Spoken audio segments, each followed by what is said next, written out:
basic information. Podcast for moms living what I call an epic life.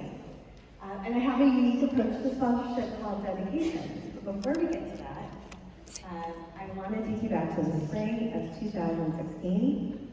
Here I am, 12 years into my bumpy motherhood journey. My oldest was diagnosed with autism at 18 months old.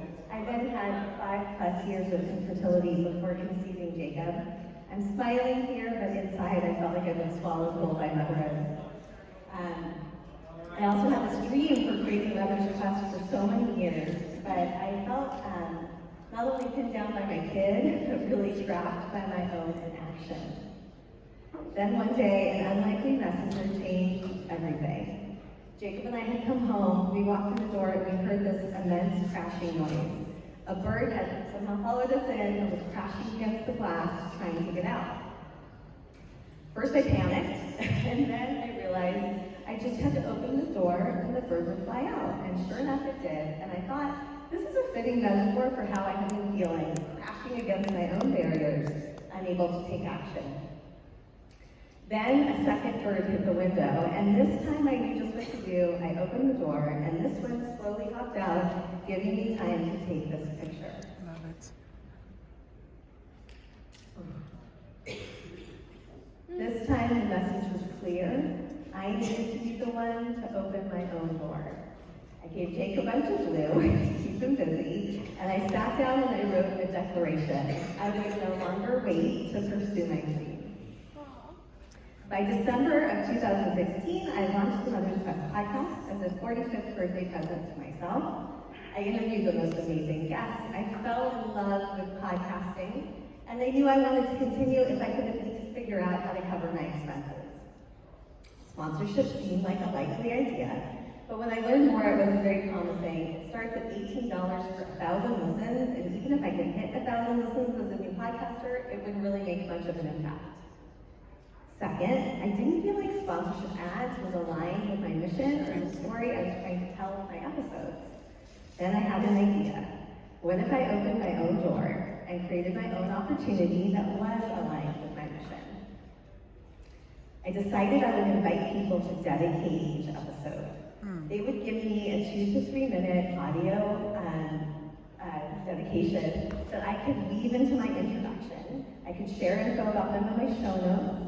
And in exchange, they could make a contribution to Mother's Quest in an amount that was meaningful to them. The most amazing thing happened. The dedications became one of the favorite parts of my episodes. Invitation only, I could reach out to people who had a connection to the guest or to the theme. Now dedications come in at about 100 to 300 per episode, sometimes a little more. And I'd love to give you a little picture of some of the amazing guests that I've had on, and the equally amazing mothers who have said yes to dedicating. An episode even my children were excited about was with children's recording music star Lori Berkner. Denise Moretto dedicated this episode to Lori, thanking her for her iconic song Family, which helped Denise to reconceive her sense of family after divorce. With Hands-Free Mama, Rachel Macy Stafford, I reached out to Olympic gold medalist and mental health advocate Samantha Arsenault Livingstone. She thanked Rachel for helping her through postpartum depression. Alongside my son Ryan, who's now in college, we interviewed Julie Lipcott-Haynes, a former Stanford dean and author of the books How to Raise and How to Be an Adult, and Tilt Parenting podcast Debbie Reber dedicated that episode to neurodivergent parents.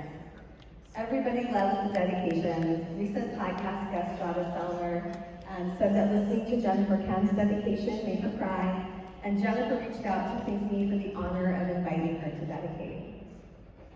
Back to those doves from the morning of 2016, their pairing for life is this amazing gift, similar to how the pairing of the episodes and the dedications also are amazing. Brilliant. You can listen to the dedications in the beginning of any episode, mothersquest.com/podcast. I recently celebrated 100 episodes. I know I wouldn't have reached this milestone without opening my own door and without my support for my dedications. I hope that this talk inspires you to let go of any preconceived notions you have of what sponsorship has to look like, or maybe something else in your podcast. I hope that the stories I shared give you a little nudge